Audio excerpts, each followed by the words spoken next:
So we're going to read Genesis chapter 31 together.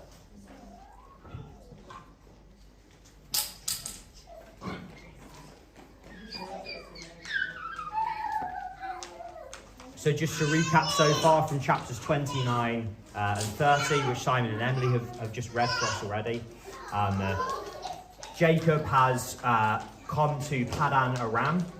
Padan Aram is where his uncle lives, his uncle Laban, and he's gone to, both escape Esau, as we read in last week's chapters, but also to find a wife under his father's request from Padan Aram.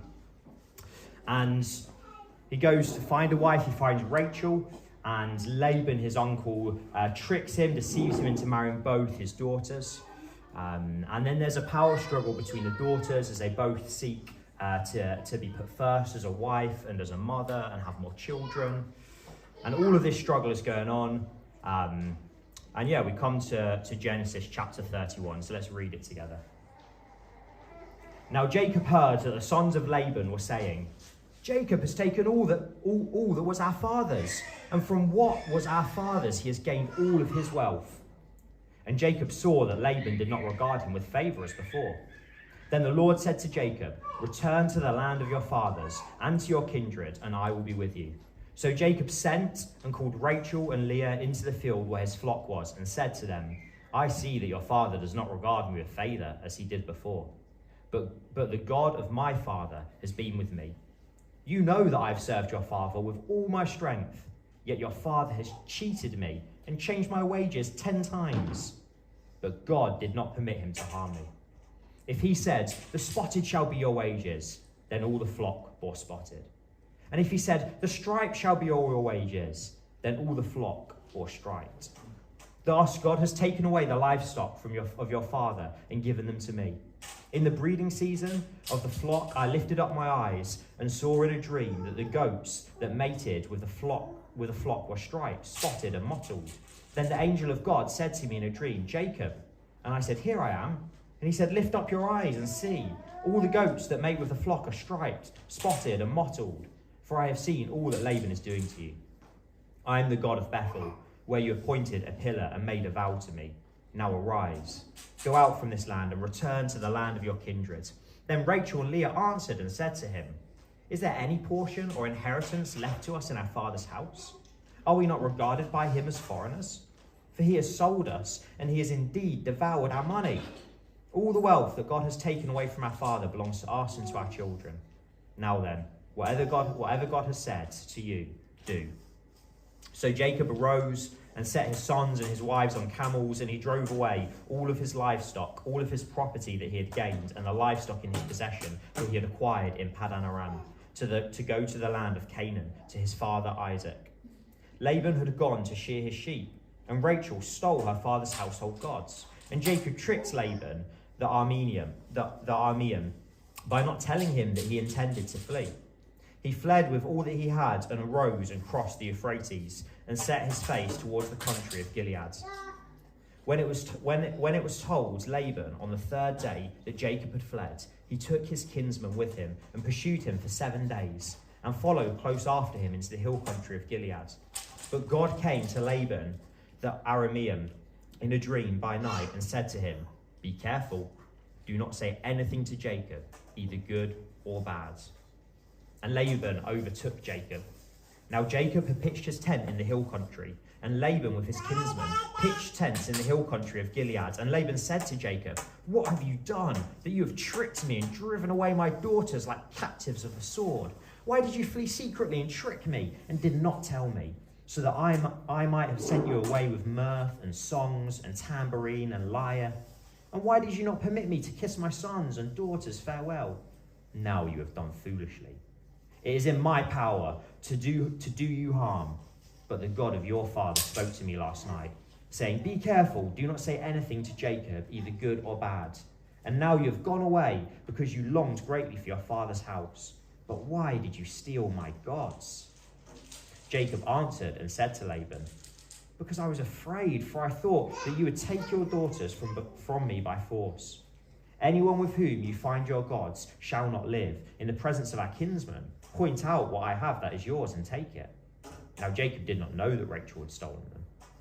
So Laban went into Rachel's tent and into Leah's tent and into the tent of the 2 female servants, but he did not find them. And he went out of Leah's tent and entered Rachel's. Now Rachel had taken the household gods and put them in the camel's saddle and sat on them. Laban felt all around the tent, but did not find them. And she said to her father, "Let my lord not be angry that I cannot rise before you, for the way of the woman is with me." So she searched, but did not find the household gods. Then Jacob became angry and berated Laban. Jacob said to Laban, "What is my offence? What is my sin that you have hotly pursued me? For you have felt through all of my goods. What have you found of all your household goods? Set it here before my kinsman and your kinsman, that they may decide between us two. These 20 years I have been with you. Your ewes and your female goats have not miscarried, and I have not eaten any of the rams of your flock. What was torn by wild beasts I did not bring back to you. I bore the loss of it myself. For from my hand you acquired it, whether stolen by day or stolen by night. There I was. By day the heat consumed me, and cold by the night, and my sleep fled from my eyes. These 20 years I have been in your house. I served you 14 years for your 2 daughters, and 6 years for your flock, and you have changed my wages 10 times. If the God of my father, the God of Abraham, and the fear of Isaac had not been on my side, surely now you would have sent me away empty-handed. God saw my affliction and the labour of my hands, and rebuked you last night." Then Laban answered and said to Jacob, "The daughters are my daughters, the children are my children, the flocks are my flocks, and all that you see is mine. But what can I do for this day, for these my daughters, or for their children whom they have borne? Come now, let us make a covenant, you and I, and let it be a witness between you and me." So Jacob took a stone and set it up as a pillar. And Jacob said to his kinsmen, "Gather stones." And they took up stones and made a heap. And they ate there by the heap. Laban called it Jegar Sahudutha, but Jacob called it Galeed. Laban said, "This heap is a witness between you and me today." Therefore he named it Galeed and Mizpah. For he said, "The Lord watches between you and me when we are out of one another's sight. If you oppress my daughters, or if you take wives beside my daughters, although no one is with us to see, God is witness between you and me." Then Laban said to Jacob, "See this heap and the pillar which I have set between you and me. This heap is a witness, and the pillar is a witness, that I will not pass over this heap to you, and you will not pass over this heap and this pillar to me, to do harm. The God of Abraham and the God of Nahor, the God of their father, judge between us." So Jacob swore by the fear of his father Isaac, and Jacob offered a sacrifice in the hill country, and called his kinsmen to eat bread. They ate the bread and spent the night in the hill country. Early in the morning, Laban arose and kissed his grandchildren and his daughters and blessed them. Then Laban departed and returned home.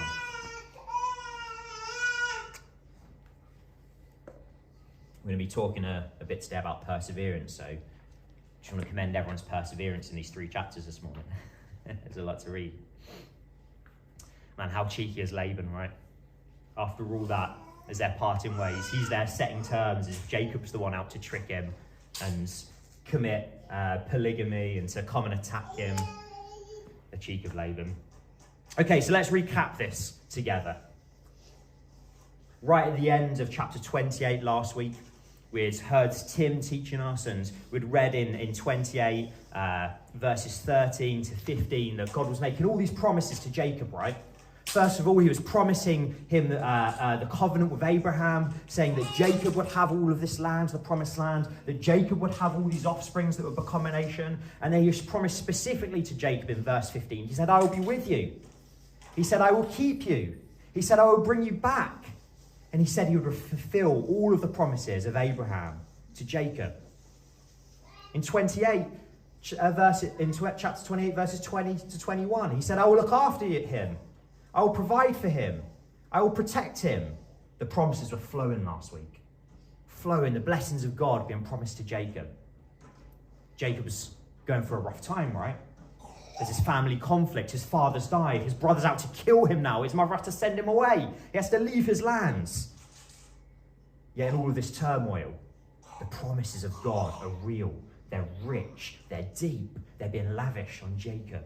And you've got to think that despite all of these troubles he's living through, he's got a lot to hold on to. He's got a lot of hope. And maybe this, as he leaves his homeland and goes to Paddan Aram, maybe this is the time for the promises to start flowing. Yeah, as we read his time in Paddan Aram today, it is a time of sorrow, of disappointment and pain. It's a time where any joy that he's feeling is outweighed by distress and disappointment. So let's examine it together. We'll split it into 4 parts to keep it in our heads. Part 1, we have Jacob coming into Paddan Aram. He sees Rachel. He falls in love with her. He goes to Laban and asks for her hand in marriage, and even offers to work 7 years as a payment. You see the difference between Jacob here and his father in the last generation that we're reading about, who also came to Paddan Aram for a wife, or sent his servant. He came with wealth. He had a lot of money to offer. Jacob comes empty-handed, chased out of his land. What does he have to give? Nothing but the toil of his own hands. So he promises it. 7 years. Yet Jacob the schemer, Jacob the deceiver, who greatly deceived his father Isaac to steal the blessings of his brother, who greatly deceived his brother to steal the birthright of his brother, the schemer, the trickster, finds himself being schemed and tricked. He meets his match. He comes up against Laban, the one who's supposed to look after him, to welcome him in. His uncle. And Laban tricks him. After 7 years of toil, instead of giving him Rachel, the one he loves, when the marriage ceremony is going on and Rachel is veiled completely, unable to be seen, behind the veil is actually her sister Leah. And as the night goes on and the lights get darker and dimmer and the wine begins to flow, Jacob can't see who it is behind the veil. And they consummate their wedding that night. And when the veil is removed and the sun comes up again and the drink wears away and all of these factors go away, we see that Laban has taken advantage of Jacob not being able to see, to deceive him. Almost like Jacob had just taken advantage of his father not being able to see, to deceive him and steal the blessings of his brother. And we see that in Laban's scheme, he's used that deceit to switch the place of the older and the younger sisters. Just as Jacob deceived to switch the places of the older and the younger brothers. Jacob has it coming back to him. And what we see here is some discipline of the Lord. Now, let's be very clear. And Moses, the author here, makes it very clear. The deceit is Laban's. The scheme is Laban's. The sin is Laban's.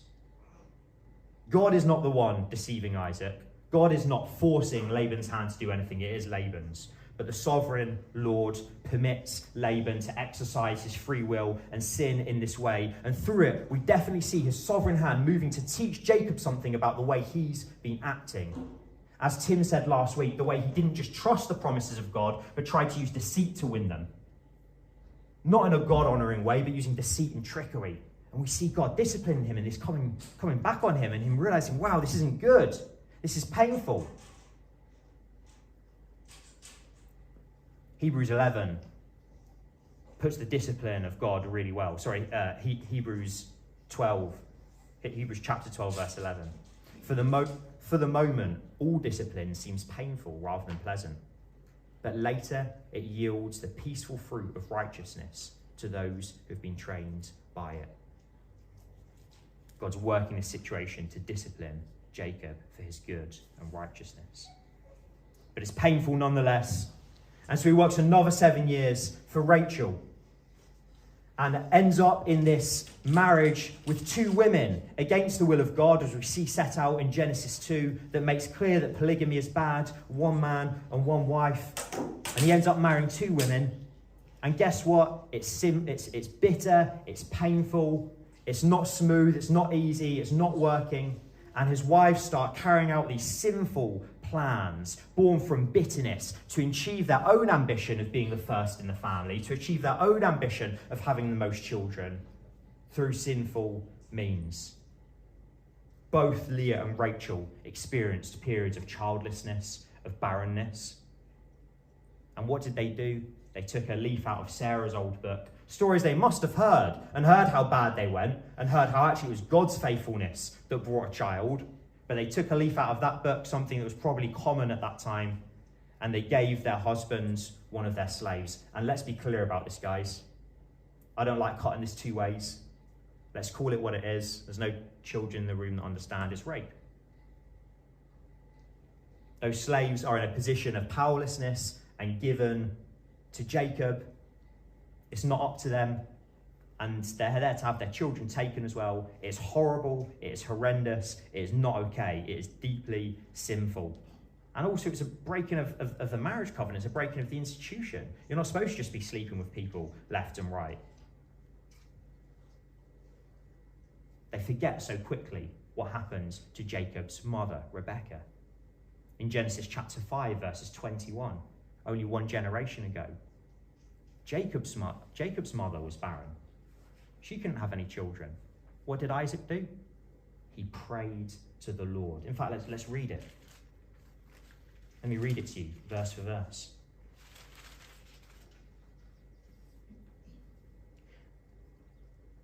And Isaac praised to the Lord for his wife because she was barren, and the Lord granted his prayer, and Rebekah, his wife, conceived. They didn't stop and pray. They didn't wait on the Lord and trust his promises. They didn't trust him. They carried out sinful schemes, and it leads to pain. It leads to bitterness. It is not a happy time. Now, the 12 tribes of Israel are created out of this.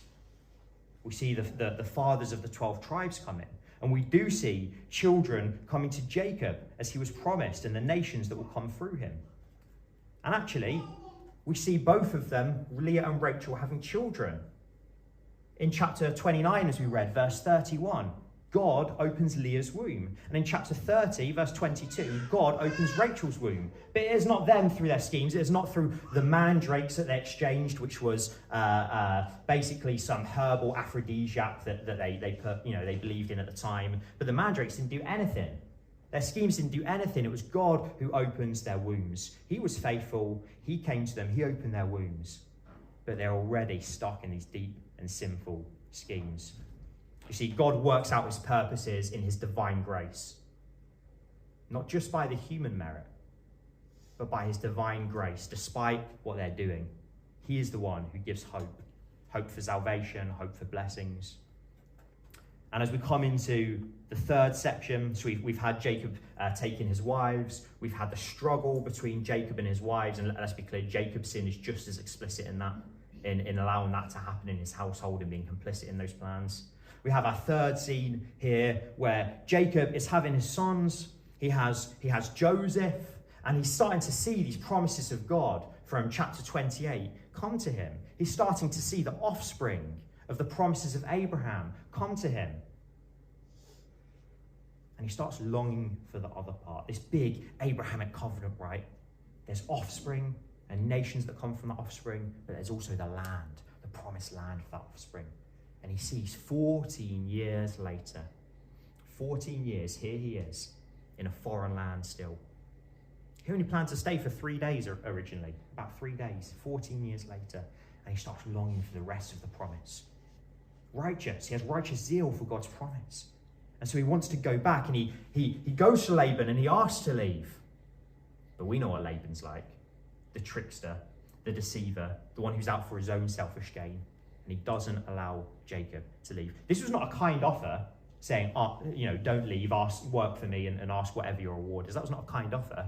He was saying, no, you can't go. Your only option is to work for me. Yeah, he's promising a reward. But what are his rewards? They're deceit. You don't get anything out of Laban. And we see it again. Jacob asks for flocks. And what does Laban do?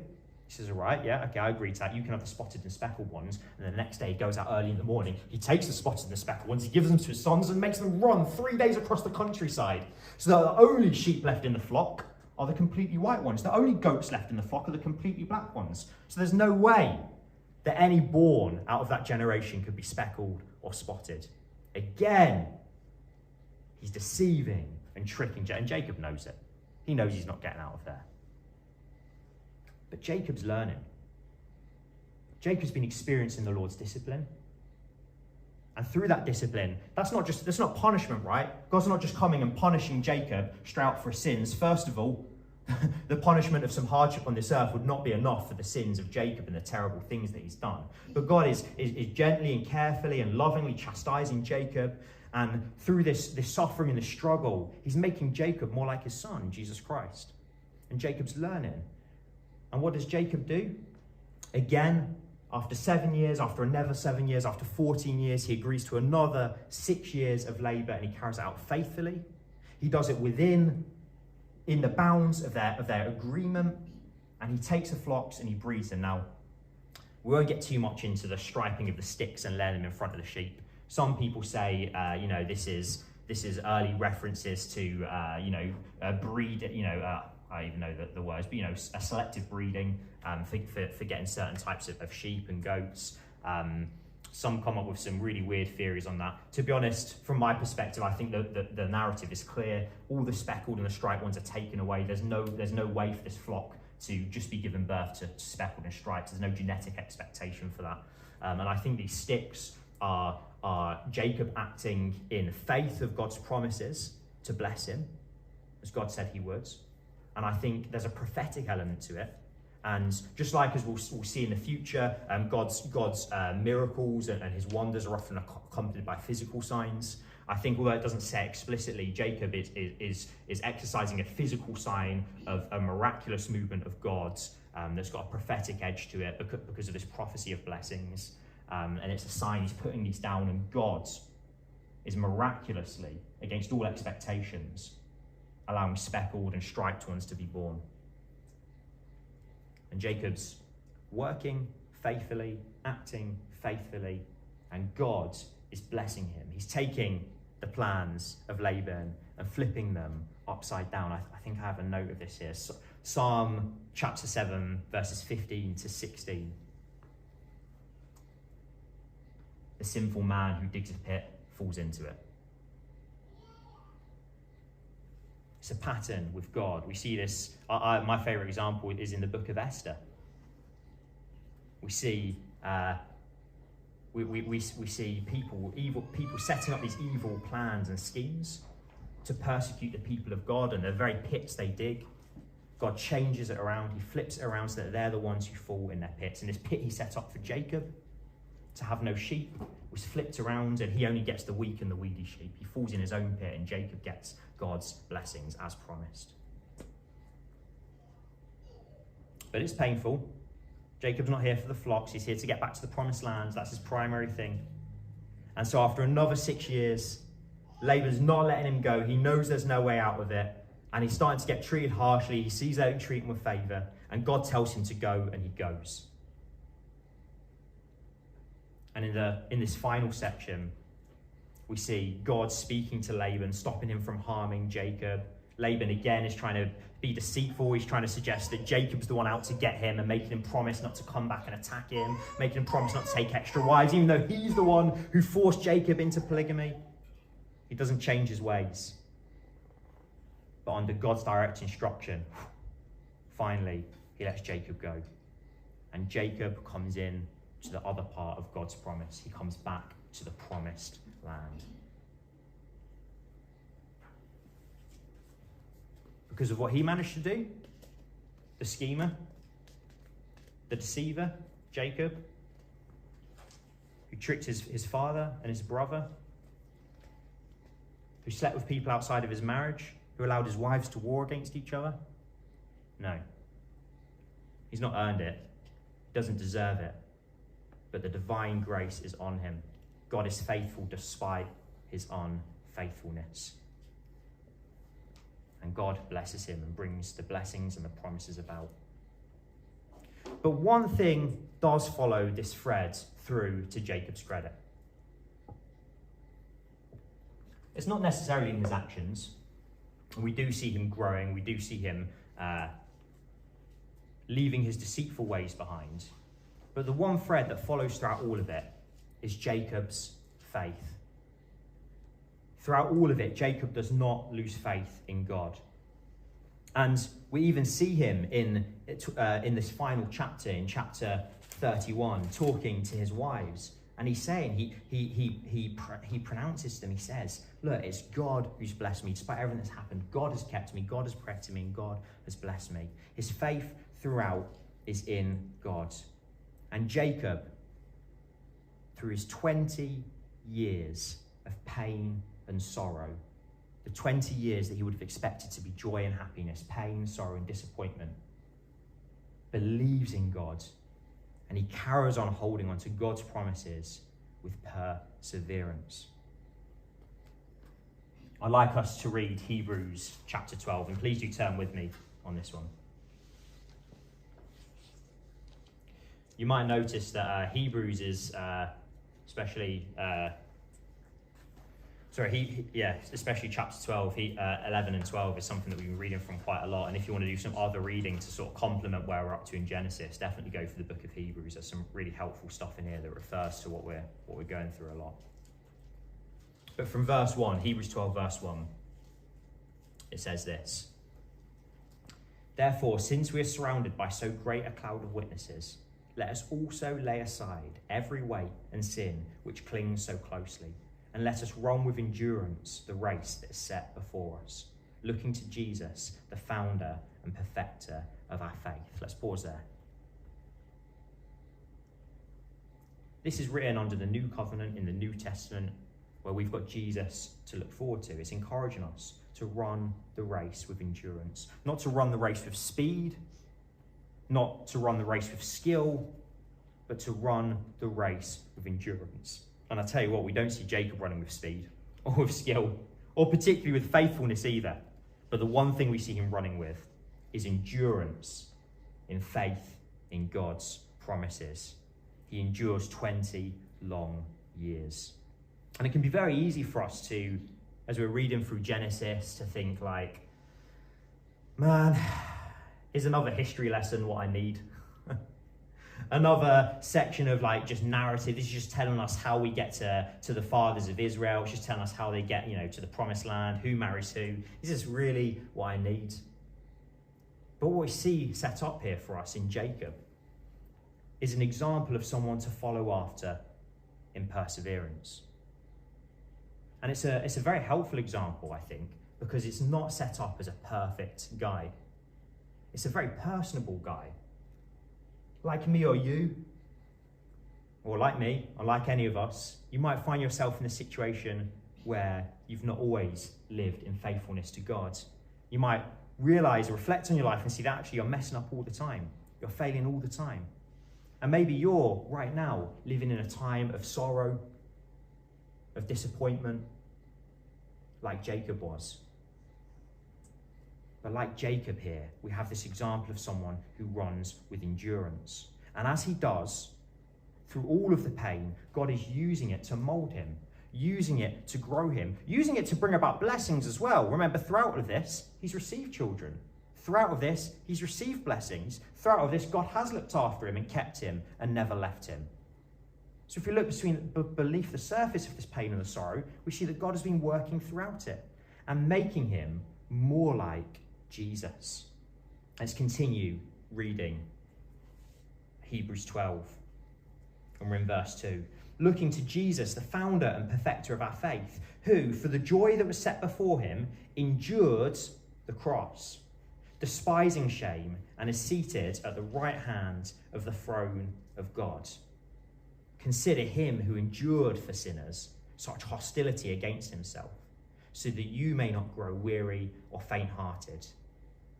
In your struggle against sin, you have not yet resisted to the point of shedding your blood. And have you forgotten?" Well, let's pause there. See, ultimately, under this new covenant, knowing Jesus Christ, the one who died for us, we have the ultimate example of endurance. Do you see how it was labouring here? Christ's effort on the cross. It was labouring the word endured. Consider him who endured. Him who endured the cross, verse 2, despising shame. Endured for sinners, verse 3, such hostility against himself. Through his endurance, Jacob was being made more like Christ, the one who endured all sorrow, all disappointment, all pain, all of it on the cross for us. And ultimately, we have Christ as our example. So this is what I want to encourage us with this week. This is the encouragement. Maybe now you find yourself in a time of sorrow and disappointment. Maybe you might find it comes around another time in your life. Maybe it's something you're reflecting on, times of sorrow and disappointment. Maybe you feel like your whole life has been sorrow and disappointment. I'm 28 now. I'm quite young. I'm 28, and we're reading a story about a guy who was in sorrow and disappointment for 20 years. For me, that would be pretty much all of my recollectable life. Maybe it's a long time. And we have an encouragement here to continue and endure and persevere in faith in God, who always comes through on his promises. I think it helps us to reflect on these times of pain. Maybe the pain we're experiencing, like Jacob, comes from our own actions. Jacob experiences the pain of his own deceit coming back on him, the pain of his own schemes, of his lies. I find that often when I'm in the shower and there's no other noise, there's nothing else to focus on, a lot of thoughts come back to me, and I start kicking myself and cringing, and the thoughts flood into my head about all the things that I've done wrong, all the ways I've messed up. It can be quite overwhelming at times. And I see in Jacob someone also who was plagued. He was aware of this, he realizes what's going on, and he can see his own sins, the pain he's inflicted on others coming back on himself. We can be encouraged just as the Lord gently and lovingly disciplines Jacob. Maybe he disciplines us. Maybe we're going through a period of discipline.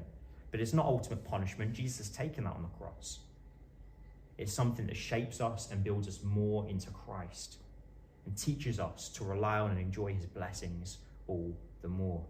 And maybe it's pain that doesn't come as a result of your own sin. Sometimes other people wrong us, like Jacob was wronged by Laban. Now, through that God, through Laban's schemes of deceit, God was teaching him about his own sin, but also in some ways, Laban continues to deceive Jacob and continue to not let him go, and we see him trying to trick him out of flocks and things like this going on, and that's definitely the sin of Laban.